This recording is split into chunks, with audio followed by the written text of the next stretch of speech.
Everyone, मैं आयशा फिरदौस एक बार फिर टीचर्स वर्ल्ड के जानिब से आप तमाम के सामने हाजिर हूँ। I am really honoured and thankful to all of you for the love and support. आपके दुआ से सपोर्ट से 2000 सब्सक्राइबर्स हो गए हैं and I shall definitely continue to provide you with such a support which helps you explore your classroom situations and come out with your best. And that would be my effort from my side and providing you with all the necessary resources and formats moving ahead. So अगर आप लोगों को मुझे contact करना है तो you can mail me, text me, and then whatever is the requirement of your school, I'll definitely try to help you with that. So today's topic we are going to talk about student portfolio, which is one very important aspect. अभी हमारे schools में उस चीज़ को बहुत rampant होना चाहिए, लेकिन today we'll try to understand what actually is student portfolio and what is the reason behind maintaining those portfolios for every student. And then आज उसके बारे में समझेंगे और एक PDF को मैं part 2 में attach करूँगी so that you get a format of student portfolio, which most probably I'll be sharing it by in the coming week. So before we get started, let me remind you, like, share, comment and subscribe to my channel, and don't forget to press the bell icon so that you get notified whenever I post a new video. Assessment नाम से ही हमारे जहन में अक्सरियत में ऐसा होता है कि हम असेसमेंट बोलते ही एग्जामिनेशन और पेपर पेन टेस्ट को जो है बहुत ज़्यादा वैल्यू देते हैं। अनफॉर्चुनेटली ये एक ट्रेडिशनल सेटअप है जहाँ पे इस किस्म के टेस्ट को जो है बहुत मायने मिलता है, लेकिन as we understand CCE continuous comprehensive evaluation, in many of us are aware of formative assessments and summative assessments, but then somewhere around again we fall a prey to the regular examination in mind and बच्चे के achievement जो है सिर्फ marks के basis पे ही होती है. So student portfolio is one very important way of documenting students' progress on a regular basis, and वो पर्टिकुलर चीज़ को जो है इस्तेमाल करना है, उसके ग्रोथ का ट्रैजेक्टरी हम देख सकते हैं, तो इस किस्म से डॉक्यूमेंट करना है. That is what is student portfolio. इसमें कई चीज़ें होती है. The way you explore to get started, अक्सर ये ऐसा होता है जब हम कोई चीज़ सुनते हैं तो उसको बहुत प्यार से जो है डॉक्यूमेंट करना शुरू करके we get lost in the decoration part of that and the gist of it is lost somewhere. तो स्टूडेंट पोर्टफोलियो में बच्चे के फोटो और उसके डिटेल्स के साथ साथ असल मेन होता क्या है, व्हाट इज़ दैट.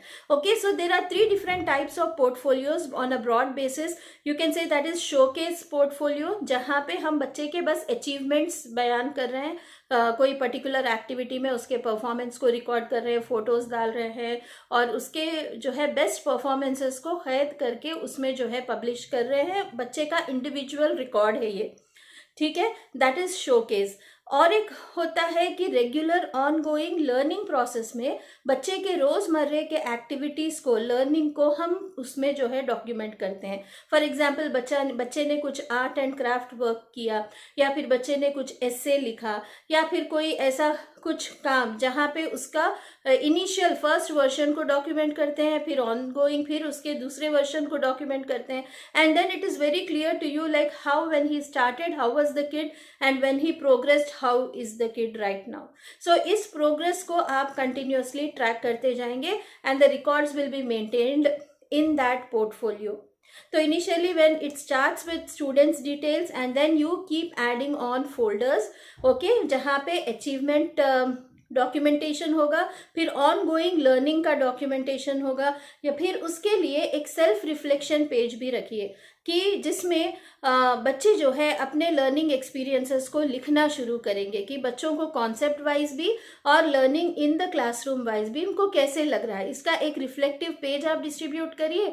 बच्चे जब लिख देंगे उसको फिर आप उसके फोल्डर में डाल दीजिए.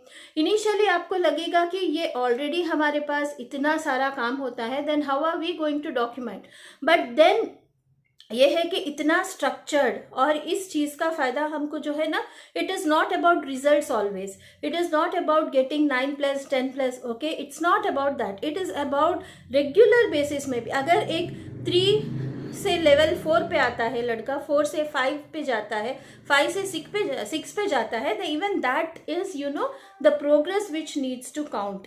एंड ये चीज़ आपको बिल्कुल तरीके से डॉक्यूमेंट होगा जब आप स्टूडेंट पोर्टफोलियो शुरू करेंगे। और तीसरा किस्म का जो है प्रोडक्ट बेस्ड पोर्टफोलियोज होते हैं, जहाँ पे रिजल्ट्स को डॉक्यूमेंट किए जाते हैं। ठीक है, results like FA1 performance of the child, जैसे anyways we have the report card, so result analysis of that child can be documented in his portfolio. ठीक है, तो इस किस्म के आप जो है showcase portfolio, on the go process portfolio और प्रोडक्ट पोर्टफोलियो को कर सकते हैं। इसी के साथ एनी स्पेशल ऑब्जर्वेशन, स्पेशल आपने नोटिस किया बच्चे में जिसमें उसके लर्निंग को इफेक्ट करता है, these things can be portrayed. मजीद इसके बारे में और सेकेंड पार्ट में मैं डिटेलिंग दूंगी। So let's get started. To get started आप फोल्डर्स बना लीजिए आपके स्ट्रेंथ के हिसाब से, एंड देन आप एक अच्छे से डॉक्यूमेंट बना के स्टूडेंट का जो है पोर्टफोलियो नेम वाइज जो है उस फोल्डर में शीट्स को डालना। आप जैसे भी आपके स्कूल का तरीका सेट होता है, you can get started with that. So wishing you all the best for the student portfolio process, and let each school come up with the individual portfolio of the students, and it adds in the comprehensive assessment of the child. Thank you all for joining. Happy learning. Take care. Signing off, Aisha Firdaus.